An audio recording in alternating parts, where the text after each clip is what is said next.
যারা এখনো ভোট দিতে পারে তারাও আমাদের সন্তান না, তারা যারা সন্তান। আমরা ভালো করেছি, তারপরেও 71-এর মধ্যে কিছু রাজাকার সেই রাজাকার গুলো আমাদের চিহ্নিত করতে হবে। রাজাকার গুলো চিহ্নিত করতে হবে। আওয়ামী লীগের ভোট দেয় যুক্তি আছে, কিন্তু রাজাকারের ভোট দেওয়ার কোন যুক্তি আমার কাছে নাই। কারণ যারা নিজের মা বোনকে যারা নির্যাতন করেছে, ভাইকে গুলি করে হত্যা করেছে, বাংলাদেশের সম্পদ পুড়িয়ে দিয়েছে, এদেরকে যারা এখনো ভোট দিতে পারে তারাও আমাদের সন্তান না, তারা যারোর সন্তান। সুতরাং এই যারোর সন্তান গুলো কারা, এদেরকে চিহ্নিত করে এদেরকে নিয়ে আমাদের এই সমাজে বসবাস করা যাবে। আওয়ামী লীগ থাকবে, বিএনপি থাকবে, জাতীয় পার্টি থাকবে, তিনটাই বাংলাদেশের রাজনৈতিক দল, আর ওইটা হলো পাকিস্তানের রাজনৈতিক দল। যারা এখনো পাকিস্তানের বীজ বহন করে তারা এখনো বাংলাদেশে আসতে পারে নাই। সুতরাং তোমরা তাদেরকে এর মধ্যে খুঁজে বের করো। সমর্থক যারা ভোট দিচ্ছে সবাইকে আমার ধন্যবাদ দিয়ে দলের পক্ষ থেকে।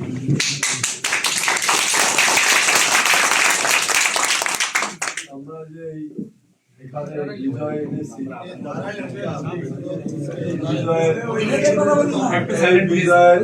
আমি একা নয়, আমাদের এই দুই আসনে সকলেই তাদের আগের চেয়ে সোশ্যাল স্ট্যাটাস বেড়ে গেছে, জানেনি? সুতরাং আমরা এমপি সবাই, কিন্তু এটাকে ধরে রাখতে হবে। তারেক রহমান অত্যন্ত স্ট্রংলি মানুষের পাশে থাকার জন্য, মানুষের জন্য রাজনীতি করতে হয়েছে। দুর্ভাগ্যজনক হলেও সত্য, আমাদের লোকজন কোথাও কোথাও উশৃঙ্খল হচ্ছে, জামাতের লোকজন বেশি উশৃঙ্খল। আজকে জামাত যেসব আসনে জিতেছে সেসব জায়গায় অনেক ধরনের অঘটন ঘটতেছে। আমাদের পাটিগঞ্জটা একটা ইউনিয়ন, যেখানে আমাদের সদস্য সচিব, সেক্রেটারি, তার ছেলে সহ, ভাইস ছেলে সহ এরকম দুর্বৃত্তায়নের কাজ করেছে, মানুষকে ভয় ভীতি দেখাইছে এবং কোথাও কোথাও তারা কিছুটা হলেও কাউকে কাউকে আক্রমণ করেছে। এই রেজাল্ট ইতিমধ্যে আমাদের নেতা তারেক রহমানের কাছে চলে গেছে। কোথায় কাটিগালঘাটার একজন ইউনিয়নের সেক্রেটারি, ছোটখাটো ঘটনা, আমরা এখানে খবর দাঁড়িয়ে জানি, ওনার কাছে চলে গেছে। ইতিমধ্যেই আমাকে ফোন দিয়েছে ডিজিএফআই থেকে, একদম কেন্দ্র চলে গেছে, এনএসআই থেকে আমাদের নেতা তারেক রহমানের কাছে অ্যাকশন নিতে বলছে। অ্যাকশন কি জানো? আমরা অ্যাকশন নিয়েছি। অ্যাকশন হলো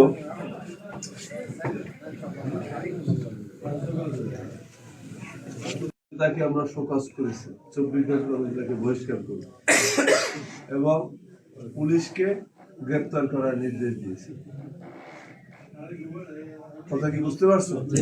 বাংলাদেশের রাজনীতি, তারেক রহমানের রাজনীতির ধারা বুঝতে পারছো? আমি নির্দেশিত হয়েছি, বলছে যেটুকু ঘটনা ঘটছে আপনি ইনকোয়ারি করে যদি দেখেন তার কোনো অপরাধ আছে তাহলে তাকে গ্রেপ্তার করতে বলবেন সন্ত্রাস আইনে। আমি ওসিকে টেলিফোন করে বলে দিয়েছি তাকে গ্রেপ্তার করার জন্য। আমাদের রাজনীতি মানুষের জন্য। আমরা চাই বড় ইউনিয়নের তোমরা যারা ইয়াং জেনারেশন, তাদের মাধ্যমে এমন কোনো ঘটনা ঘটুক যে আমার নিজের জন্মভূমি, নিজের বাড়িতে তারেক রহমান কর্তৃক এমন কোনো নির্দেশ আসে। ইতিমধ্যে এটা আমার জন্য লাইবিলিটি, আমার সংসদীয় আসনে একটা ঘটনা ঘটেছে, এটা লাইবিলিটি না? যদি আমার বাড়িতে হয় তাহলে কি হবে? তাই আমরা সবাই যেন, আমরা এখন বর্তমানে বুঝতে হবে আমরা শুধু বিএনপি করি না, এখন আমরা সরকার চালাই। সরকারে কারা? আমরা সবাই মিলে সরকার। এখন বিএনপি দেশ পরিচালনার দায়িত্ব। সুতরাং আমরা মানুষকে যেন স্বস্তি দেই। কারণ আমরা যে কথাটা বলেছিলাম যে 5ই আগস্টের পরে যদি 3 মাসের মধ্যেও ইলেকশন হইতো তাইলে আমার ভোট রাখার জায়গা ছিল না। বাংলাদেশে আমাদের কায়ুম সাহেবের মতো লোক নাহিদ ইসলামের কাছে হেরে গেছে 400-450 ভোট। আমাদের আমিনুলের মতো জনপ্রিয় নেতা হেরে গেছে, কারণ তার এলাকায় সন্ত্রাস দমন করতে পারেনি।